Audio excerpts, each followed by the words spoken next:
Então, esse é meu segundo vídeo para a comunidade brasileira de produção musical. Estou fazendo ele como uma encomenda lá, um pedido do pessoal, e eu acho que todo mundo da comunidade tem que fazer um para a gente poder alimentar o canal, certo?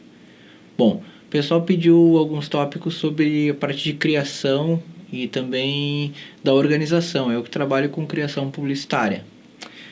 Inicialmente, então, olhando aqui o roteiro, né?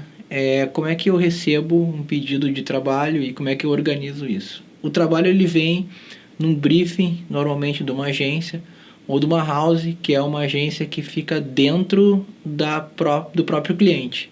O pessoal ali escreve todas as informações a respeito do cliente, ou seja, uma pesquisa de mercado, de escolher as classes, o produto que ele vende, como eles trabalham, quantas pessoas tem, o que o cliente gosta de escutar. É tudo feito uma pesquisa isso através do pessoal da agência de publicidade mesmo, para identificar os principais focos dessa campanha, né? Porque normalmente a trilha ou o jingle, isso faz parte de uma campanha que tem gráficos, que tem várias outras coisas. A gente começa então recebendo esse briefing.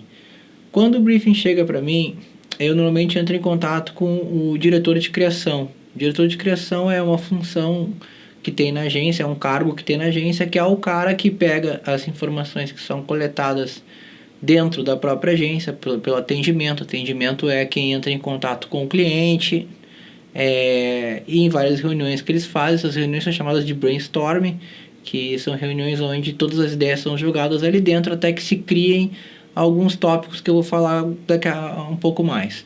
Então o pessoal pega e me manda isso aí, eu entro em contato com o diretor de criação. Quando eu entro em contato com esse diretor de criação, ele vai me dando um norte, ele vai me dizendo, eu pensei dessa forma, eu gostaria assim, ou às vezes ele tem até um croquis, ele tem até um pequeno ou desenho do vídeo, uma animaçãozinha básica feita, ou até as cartelas mesmo desenhadas dentro da agência. Tem alguma coisa para a gente começar a ter a ideia. Então, trazendo isso aqui para a produtora, o que eu vou fazer? Eu vou começar a pesquisar referências, e aí cada um tem um jeito. O meu funciona assim: eu gosto de sair para dar uma volta, eu faço uma pequena viagem, eu vou num café, eu vou num lugar e começo a observar as pessoas e observar as tendências. Assim como procuro assistir alguns vídeos dentro do Vimeo, dentro do YouTube, mas vídeos que não sejam aqueles mais vistos. Eu procuro os vídeos menos vistos, os vídeos que são feitos por pessoas às vezes que têm grandes ideias, mas que não são tão públicos, até para não usar uma referência que daqui a pouco todo mundo está usando e me tornar mais um, né? Aí eu entro em contato com o pessoal lá da criação e eu faço uma trilha, uma ideia assim, super piano e voz, super ou só piano, ou só algum instrumento, alguma instrumentação, só para perguntar, como é que está o tom, como é que está a velocidade da trilha, que isso é muito importante, porque quando você vai casá-la com o filme, é a mesma velocidade que as cenas ocorrem. Se vocês notarem, a trilha acompanha. Isso aí se chama transição. Então aí eu começo a organizar as ideias. Passando dessa fase, eu vou pro segundo momento. O segundo momento é montando o rascunho. Eu estou lendo aqui o roteiro porque não sou um youtuber, né? Aí vou olhando aqui montando o rascunho, como é que funciona. Montando o rascunho, depois que eu voltei para cá, o pessoal satisfeito, então primeiro eu vou ver o tempo que tem a trilha, o tempo em segundos, se no filme tem alteração de velocidade, ou seja, eu vou ter que fazer um mapa de BPM dentro do Ableton, do Logic ou do Pro Tools. Eu confesso que eu uso muito mais o Logic, muito mais o Pro Tools para esse tipo de trabalho, né?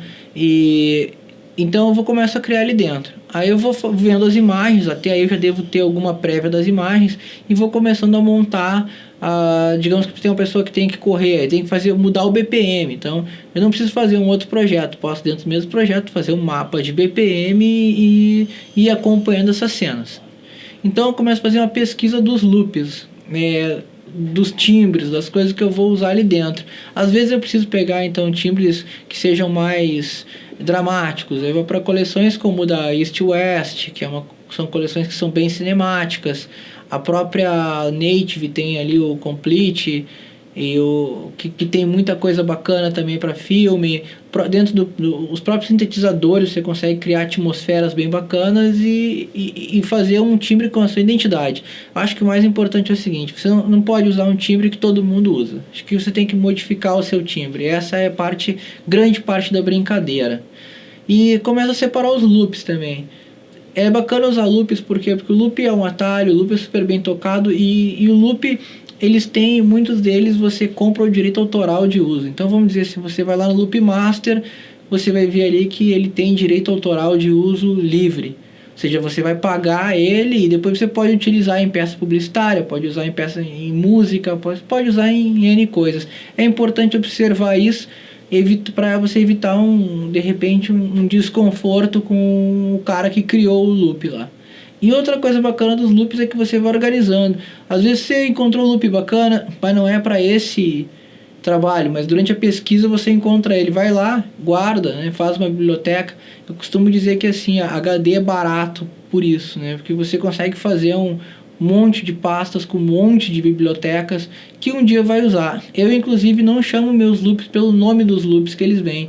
Eu escrevo ali assim, bem descrito na verdade, né? Então eu coloco ali loop de bateria que seria legal para, sei lá, drum and bass, ou que seria legal para um rock, loop com atmosfera de suspense para cinema e por aí vai. E vou separando pelas pastas. Nas pastas eu coloco ali suspense, drama, comédia, enfim, vários. E ainda crio subpastas com os BPMs. Que apesar da gente usar, e pessoal que da nossa comunidade que usa o Ableton ou da qualquer outra, é possível fazer sim o time stretch, mas time stretch, o ARP, né, ele sempre dá alguma modificada assim naquilo. Você vai sempre tem que, não é original, cara, e numa qualidade bacana, assim, não acho que a gente tem que prezar por isso mesmo, porque a gente está ganhando para prezar por isso. Bom, um próximo ponto é o processo songwriter, né?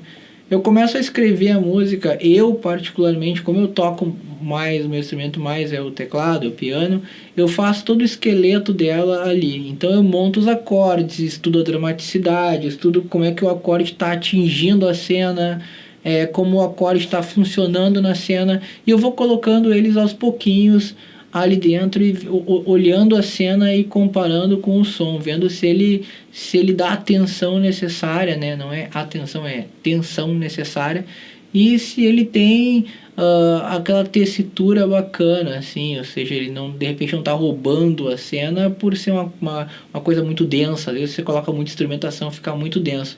Esse projeto, essa parte do projeto, quer dizer, é como se fosse um cara escrevendo uma música, assim, compondo uma música, e ele coloca primeiro o violão, daqui a pouco ele começa a botar outras linhas de violões ali, e isso aí vai formando. Então, é onde o arranjo vai começando a tomar uma cara, né?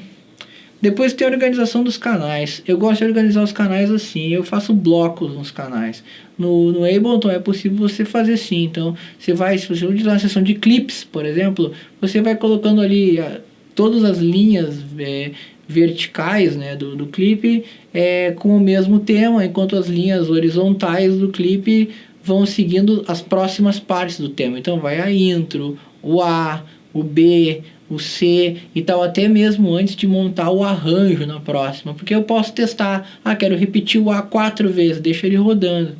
Não, o A está muito cansativo, 2 vezes, deixa ele rodando menos vezes.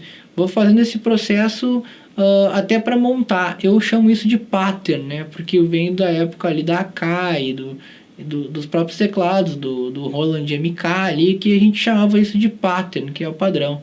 Então eu uso o Ableton dessa forma. Eu coloco nas linhas horizontais ali, eu coloco o tema. Então toda a linha horizontal primeira é só intro.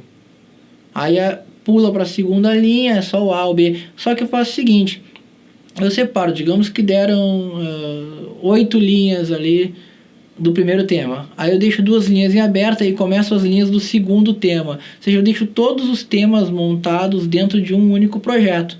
E depois, quando eu for pular para a tela de arranjo e montar o arranjo, eu vou só disparando eles dali mesmo através do mapa que eu escrevo. Lembra que eu sou aquele que escreve tudo. que eu escrevo ali. Então, tipo, manter 4 compassos na linha 2, manter 2 compassos no refrão. Então é um pouco diferente do que o Léo mostra ali no curso, porque o Léo ele tem uma referência e ele faz música eletrônica. Eu estou fazendo uma trilha de filme, eu trabalho com trilhas para filme, para propaganda, né? Na próxima é organizar os canais antes do início da gravação. Isso é uma coisa que eu faço muito. Escolhi os timbres, testei os timbres, tudo. Eu limpo o projeto de tudo que eu não vou usar e organizo os canais numa sequência lógica que faz a bateria, depois percussão, depois harmonia e por último eu coloco os efeitos. Os efeitos eu vou catalogando eles por efeitos longos, efeitos de atmosfera, efeitos curtos. Aí tem aqueles efeitos especiais, são tiros, explosões e tal. Desculpa o barulho, tá tendo uma obra aqui do lado, mas não dá para evitar, mas deve estar vazando um pouquinho.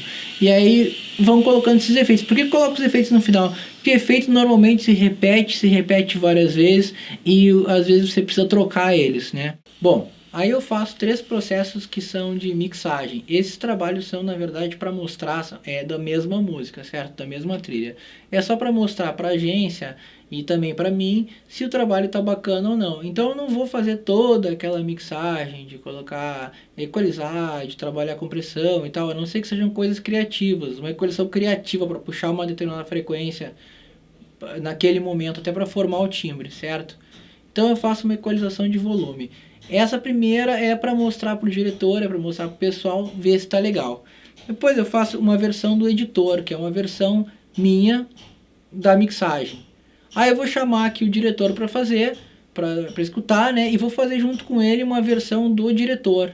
Normalmente ele pede algumas coisas. Aqui eu quero que soe mais agudo, mais rasgado, mais grave, mais...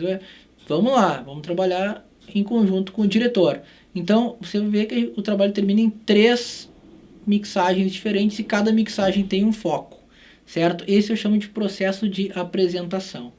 Depois a gente faz uma adequação para mídia. O cara vai me dizer, tem que terminar em tanto, em 48, 24, 96, 24, ou a gente precisa acertar tantos LUFs para rodar em tal mídia, certo?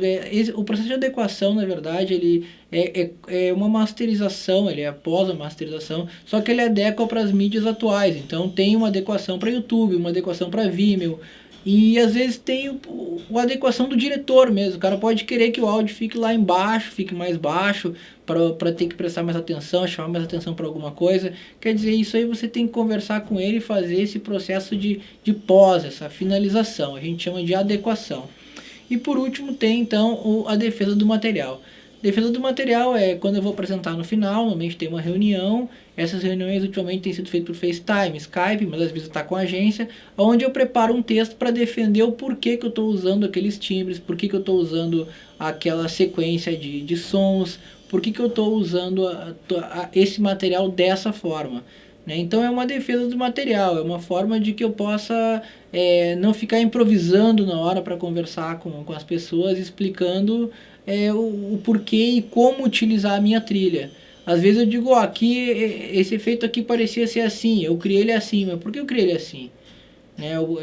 Enfim, nós somos artistas, todos nós dentro desse projeto, e influencia e importa muito a nossa opinião. Senão, é claro, o diretor não chamaria a gente, ele compraria uma trilha composta, né? Uma trilha pesquisada, digamos, não uma trilha composta. Trilha composta é a trilha que a gente faz, trilha pesquisada é aquela que tem nos bancos de trilha.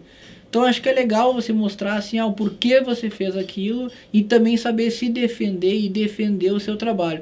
E isso é para tudo. Quando você cria uma música, de repente o cara vai lá e fala a pessoa pergunta qual é a opinião em relação à minha música. Você tem que saber se defender, pô. Você fez a música, você tinha seus argumentos ali. Se você publicou, se você está mostrando porque você achou legal. Então não é somente dar a cara a tapa e aceitar, não. Critiquem para que eu melhore. Não.